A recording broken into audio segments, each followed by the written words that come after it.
बच्चों पिछला वीडियो बीच में ही बंद हो गया था, तो उसमें हम लोग देख रहे थे एंटीना के बारे में। ठीक है, तो एंटीना के बारे में बता रखा था कि एंटीना जो होता है उसमें दोनों डिवाइसेस लगे होते हैं, रिसीव करने के लिए भी इक्विपमेंट लगा होता है और ट्रांसमिट करने के लिए भी। अगर हमको ट्रांसमिट करना है तो ऑब्वियस बात है हमें इलेक्ट्रिकल सिग्नल के फॉर्म में मैसेज मिलेगा और उसको हमको इलेक्ट्रोमैग्नेटिक वेव बनाना है। इलेक्ट्रोमैग्नेटिक वेव मतलब रेडियो वेव बनाना है और उसको फ्री स्पेस में ट्रांसमिट करना है। फिर उसी को एक और एंटीना, सेम तरह का एंटीना होता है, ठीक है, तो उसमें रिसीविंग जो कंपोनेंट लगा होता है वो रिसीव करेगा, वो इलेक्ट्रोमैग्नेटिक वेव यानी रेडियो वेव को रिसीव करेगा और वो उसको ट्रांसमिट करेगा।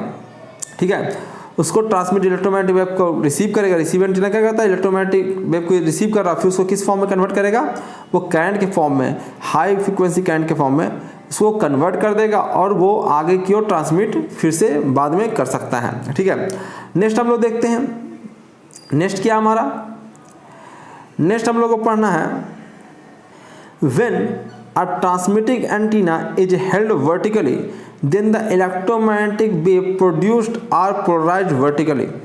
ठीक है, ये सब चीज़ें आप याद रखिए। पोलराइजेशन भी आप लोगों को पढ़ना है। पोलराइजेशन थोड़ा बहुत ऑप्टिक्स में पढ़ना है आप लोगों को कि क्या होता है पोलराइजेशन। ठीक है, वेव ऑप्टिक्स में, तो अभी आप उसको समझ नहीं पाओगे पर आपको इसको याद रख सकते हो। ठीक है, और क्लास में जब आओगे तो आप मुझसे पूछ भी सकते हो। ठीक है, तो when a transmitting antenna is held vertically, अगर ट्रांसमिटिंग एंटीना को आपने वर्टिकली रखा है तो वो इलेक्ट्रोमैग्नेटिक वेव जो प्रोड्यूस करेगा वो वर्टिकली पोलराइज होगा। ठीक है, पोलराइजेशन तो आप जानते ही नहीं हो तो अभी बताया नहीं जा सकता। नेक्स्ट है आपका when the same antenna is held horizontally, अगर उसी एंटीना को हम हॉरिजॉन्टली अगर प्लेस करते हैं then the electromagnetic waves produce are polarised horizontally. ठीक है, तो सिंपल सा याद रखना, अगर हॉरिजॉन्टली आप एंटीना को रखोगे तो वो जो इलेक्ट्रोमैग्नेटिक वेव वो जनरेट करेगा वो हॉरिजॉन्टली पोलराइज्ड होगा, और अगर वर्टिकली कर आपने रखा है एंटीना को तो वर्टिकली पोलराइज्ड होगा। पोलराइजेशन हम लोग ऑप्टिक्स में पढ़ेंगे, वेव ऑप्टिक्स में पोलराइजेशन को पढ़ेंगे। ठीक है, क्योंकि लाइट भी है जो इलेक्ट्रोमैग्नेटिक वेव है, तो जैसा लाइट जिस प्रकार से पोलराइज्ड होगा उसी प्रकार से साउंड वेव भी पोलराइज्ड होगा। ठीक है, साउंड वेव नहीं, मैं कहूँ कि radio wave, sorry sound wave तो मैकेनिकल वेव है, रेडियो वेव जो है वो आपका इलेक्ट्रोमैग्नेटिक वेव है। ठीक है, तो वो उसी प्रकार से पोलराइज होगा। चलिए हम लोग आगे चलते हैं। आगे हम लोग का क्या पढ़ना है एंटीना में, एंटीना में और भी चीज़ें हमें पढ़ना है, जैसे हर्ट्ज एंटीना। देखिए यहाँ पे मैंने बताया था पिछले वीडियो में कुछ इंपॉर्टेंट चीज़ें हैं उसको आप याद रखिएगा। ठीक है, यहाँ से न्यूमेरिकल क्वेश्चन बनेगा, बहुत ही आसान आसान न्यूमेरिकल आएंगे। ठीक है, बोर्ड एग्जाम का अगर आप तैयारी करो तो बोर्ड में बहुत आसान आसान क्वेश्चन आते हैं। यही कारण है कि कोई भी पढ़ा के बच्चे नंबर ले आते हैं, खुश हो जाते हैं, पर वो सफिशिएंट पढ़ाई नहीं होता है क्योंकि वो एनसीईआरटी का बुक में जितना है वो भी नहीं पढ़ाते हैं वो। तो हर्ट्ज एंटीना को जानिए पहले। हर्ट्ज एंटीना के बारे में हम बहुत डिटेल में हमें नहीं जानना है। ठीक, सिर्फ हमें ये जानना है कि ये it is a straight conductor of length equal to half the wavelength of radio signal to be transmitted of received।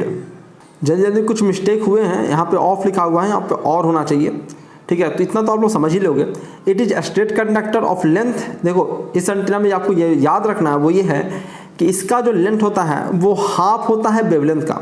जिस वेवलेंथ का रेडियो वेव वो रिसीव कर रहा है या फिर ट्रांसमिट कर रहा है उसके वेवलेंथ का क्या हाफ हर्ट्ज एंटीना का लेंथ होता है। ठीक है, इसको फॉर्मूला से भी आप याद रख सकते हो। फॉर्मूला आपका है L इक्वल टू λ/2। लेमडा क्या है, जो रेडियो वेव को इसको रिसीव करना है या फिर उसको ट्रांसमिट करना है, या फिर रिसीव करना, उसके लेंथ, उसके वेवलेंथ का आधा इसका साइज होना चाहिए। उससे कम होगा तो फिर मतलब हर्ट्ज एंटीना की ये कंडीशन है कि इस प्रकार से होना चाहिए। क्यों होना चाहिए, हर्ट्ज ने क्या सोचा होगा, क्यों ये फॉर्मूला दिया होगा, ये हम लोग फिर कभी पढ़ेंगे। अभी हम लोग को इतना डिटेलिंग नहीं करना है। ये फॉर्मूला आपको हर हाल में याद होना चाहिए क्योंकि ये आसान सा फॉर्मूला है, इसलिए इस पर बोर्ड एग्जाम में भी ऑब्जेक्टिव क्वेश्चन आ सकते हैं, डायरेक्टली फॉर्मूला भी पूछा जा सकता है। एक और है आपका मार्कोनी एंटीना। मार्कोनी एंटीना में क्या होता है, ये भी सिंपल है। It is a straight conductor of length equal to the quarter of the wavelength of radio signals to be transmitted और रिसीव्ड। ठीक है, ऊपर और नीचे का डिफिनेशन सेम जैसा दिख रहा है, बस वो हाफ होता है और ये क्वार्टर होता है। यानी कि इसका जो लेंथ की अगर हम बात करें तो L जो होता है वो λ/4 के बराबर होता है। तो देखो इस स्लाइड में ना जो है एनिमेशन काम कर रहा है, बाकी सब स्लाइड में एनिमेशन काम ही नहीं कर रहा था आप लोगों का। ठीक है, कोई बात नहीं, अच्छा लगा होगा देख के आपको। याद भी ये आपको जो आगे आपके स्क्रीन पर ना ये दोनों फॉर्मूले हर हाल में याद होने चाहिए। ठीक है, आसान से फॉर्मूले हैं पर याद होना चाहिए क्योंकि आप बोर्ड एग्जाम जब देने जाओगे तब तक भूल जाओगे, और ये आसान है तो आसान चीज़ें पूछी जाती है बोर्ड एग्जाम में। खासकर बिहार बोर्ड में आसानी चीज़ पूछा जाता है। बहुत ही हाई फाई जो चीज़ें मैं बताऊंगा, पढ़ना तो है तो मैं बताऊंगा भी, क्योंकि एनसीईआरटी में है तो मैं कुछ भी छोड़ के नहीं बढ़ता हूँ आगे, ठीक है। ये नहीं कि आप पास कर जाओ बस इतने से हमारा काम है। भाई तुम अपना देखो ना, तुमको जो समझ में नहीं आ रहा उसको छोड़ भी सकते हो। मैं तो पूरा पढ़ाऊंगा ना, क्योंकि बहुत सारे बच्चे हैं जो समझ सकते हैं, तो उसको मैं क्यों नुकसान करूँ, पैसे तो सबने दिए हैं, ठीक है। तुम अपने अपने भाई, मैं बहता हुआ सागर हूँ, आपके पास जैसा बर्तन है, जितना कैपेसिटी है उसका उतना आप ले लो, ठीक है। तो ये है आपका मार्कोनी एंटीना, हर्ट एंटीना का जो लेंथ होता है एंटीना का, वो जिस रेडियो सिग्नल को वो रिसीव कर रहा है या ट्रांसमिट कर रहा है उसके वेवलेंथ के आधा के बराबर होता है। जबकि मार्कोनी एंटीना का जो लेंथ होता है वो जिस रेडियो सिग्नल को रिसीव या ट्रांसमिट कर रहा है उसके वेवलेंथ का क्वार्टर होता है, यानी λ/4 के बराबर होगा, ठीक है। तो ये दोनों चीज़ आपको याद रखना चाहिए। इसमें न्यूमेरिकल क्वेश्चंस भी है, ठीक है। पहले मैं कॉमन टाइप ऑफ एंटीना आपको दिखा देता हूँ। तो हर्ट्ज एंटीना और मार्कोनी एंटीना के अलावा भी कुछ कॉमन टाइप के एंटीना होते हैं, उसको भी हम लोग देख लेते हैं। जैसे ये है, ये क्या है, ये है डायपोल एंटीना। डायपोल एंटीना जैसे आपने दिख रहा होगा कि ये चारों तरफ सिग्नल को इमिट कर रहा है। ये used in transmission of radio wave, generally ये रेडियो वेव के ट्रांसमिशन में इस्तेमाल में आता है। और ये ओमी डायरेक्शनल होता है, यानी कि चारों तरफ सेम क्वांटिटी में सेम पोटेंशियल पे रेडियो वेव को ट्रांसमिट करता है, या फिर चारों तरफ से वो रिसीव भी कर सकता है, ठीक है। तो ये कॉमन टाइप का एंटीना है, जिसको आपको साफ साफ दिख रहा होगा किस प्रकार से ये फोटो से ही क्लियर हो रहा होगा, किस प्रकार से ये ट्रांसमिट करता है या किस प्रकार से ये रिसीव कर सकता है, ठीक है।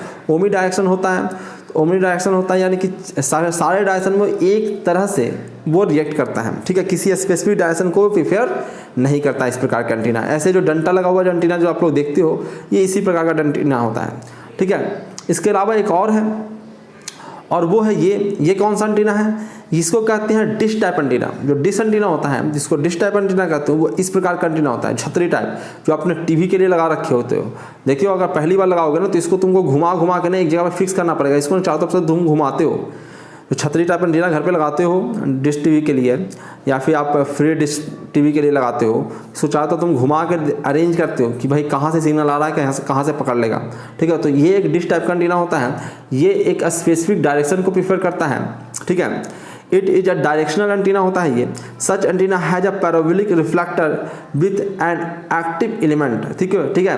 तो ये पैराबोलिक रिफ्लेक्टर होता है, और यहाँ पे ऐसे करके एक क्या लगा रहता है, एक आपका एक्टिव एलिमेंट लगा होता है जो उसको कैच करता है, ठीक है। चारों तरफ से वो रिसीव किया, और सबको पैराबोलिक होने का क्या फ़ायदा होता है पता है, पैराबोलिक होता है ना, पैराबोला अगर तुमने पढ़ा होगा मैथ में 11th में, तो वो सारे को कहीं किसी भी डायरेक्शन में आ रहा होगा ना, कहीं से भी टकराएगा ना, तो इसको ये पैरेलली रिफ्लेक्ट कर देता है, ठीक है। किसी भी डायरेक्शन से आएगा तो यहाँ भी आएगा ना, तो इसको ऐसे ही भेजेगा ये, ठीक है। वो टेढ़ा लगा इधर नहीं जाएगा, ठीक है, सब इधर जाएगा। तो यहाँ पे एक एक्टिव एलिमेंट लगा रहता है, और वो सारे को कैच कर लेता है, ठीक है। रिफ्लेक्ट जो कर रहा है ना उसको कैच करता जाता है, ठीक है। रेडियो जो वेव वो ट्रांसमिट कर रहा है उसको रिसीव करता है, आपको दिखाता है, ठीक है। तो आपको साफ साफ दिखता है। तो ये बस डिफिनेशन है, और ये सब आसान चीज़ें हैं, इससे पूछी भी जाएगी, मुश्किल चीज़ें पूछी जाती नहीं है, ठीक है। बोर्ड एग्जाम की मैं बातें कर रहा हूँ, तो इसको आप देखिए, ठीक है। इसके अलावा 2 क्वेश्चन है आपके सामने, इस क्वेश्चन को कीजिए, ठीक है। क्वेश्चन को कीजिए, और सिंपल से क्वेश्चन है, सीधे सीधे मार्कोनी एंटीना और हर्ट्ज एंटीना पे क्वेश्चन है। तो इन दोनों क्वेश्चन को कीजिए, कमेंट सेक्शन में मुझे आंसर हर बच्चे के चाहिए। उसके बाद ही मैं नेक्स्ट वीडियो बनाऊंगा, जो कि है propagation of electromagnetic wave. Electromagnetic wave कैसे प्रोपोगेट करता है, थोड़ा सा लेवल भी बढ़ेगा आप लोगों का, पर ये क्वेश्चन कर लोगे उसी बाद ही मैं कराऊंगा, ठीक है। ज़्यादा मैंने मेरे क्वेश्चन नहीं दिया, चूँकि आता है यहाँ से, तो इसलिए मैंने क्वेश्चन भी यहीं से दिया है। क्या है question, compute the length of hertz antenna, जो सिंपल सा है, सिंपल फॉर्मूला है, उस पर बनाइए। For a carrier wave of frequency 2 × 10⁸ hertz. दूसरा क्वेश्चन है आपका, what should be the length of Markovnikov antenna for a carrier wave of frequency 4 × 10⁸ hertz. तो ये 2 सिंपल से क्वेश्चन हैं, ठीक है। इस क्वेश्चन को बनाइए, अगले वीडियो में इसका आंसर बताऊंगा, और इसको डिस्कस भी करूंगा कैसे सोल्व होगा। ये सोल्व तो करना बहुत आसान है। तो इन दोनों का आंसर मुझे कमेंट सेक्शन में हर बच्चे का चाहिए, ठीक है। तभी मैं इसके आगे चल के मैं वीडियो बनाऊंगा, ठीक है, इसके आगे का वीडियो बनाऊंगा। और यदि आप लोगों ने अगर इसको शेयर नहीं किया तो शेयर कर दीजिए, चैनल को सब्सक्राइब नहीं किया सब्सक्राइब कर लीजिए, बेल आइकन क्लिक कर लीजिए, और वीडियो को लाइक भी कर दीजिए। बहुत मेहनत लगता है, सोचो कि इतनी सारी चीज़ों को जितना मैं ला रहा हूँ सबको टाइप करना पड़ता है। पहले लाइव में हर किसी को मैं टाइप करता हूँ, फिर उसका पीपीटी में इसका एनिमेशन वगैरह डालता हूँ, उसके बाद जाके आपको मोबाइल में इसको आपको नरेट करके आपको समझाता हूँ, तो काफ़ी मेहनत लगता है। तो बस आपको तो क्लिक करना है एक बटन, ठीक है, तो उतना मेहनत तो आप कर ही सकते हो। तो थोड़ा बहुत मेहनत आप भी करो, लोगों तक पहुँचाइए, लोगों तक पहुँचाने में मदद कीजिए और इसको लाइक कीजिए, शेयर कीजिए। ठीक है, तो चलिए मैं इतना ही रखता हूँ, वीडियो को बड़ा नहीं करता हूँ। Thank you very much. आप लोग इसी तरह से पढ़ाई लिखाई करते रहिए, लॉकडाउन में अपने स्टडी को प्रभावित मत कीजिए। सब लोग पढ़ाई कर रहे हैं, ये मत सोचिए कि भाई सब लोग नहीं कर रहा मैं क्यों करूं, सब लोग पढ़ रहा है। ठीक है, वो लोग तो और भी बेहतर ढंग से पढ़ रहे हैं। ठीक है, बहुत ही महंगे उन्होंने ऑनलाइन कोर्सेज सब लोग ज्वाइन कर रखा है। शहर में जाओ आप लोग, जो हिलसा वगैरह के एरिया है ना, यहीं पे इन लोगों को पढ़ने का आदत नहीं है ऑनलाइन, मतलब बच्चे पहला दूसरा से ही ऑनलाइन क्लासेज करते हैं। ठीक है, तो आप लोग भी अपना पढ़ाई को बाधित मत कीजिए। तो चलिए बहुत बहुत धन्यवाद आप सबका, इस वीडियो में इतना था। Thank you very much.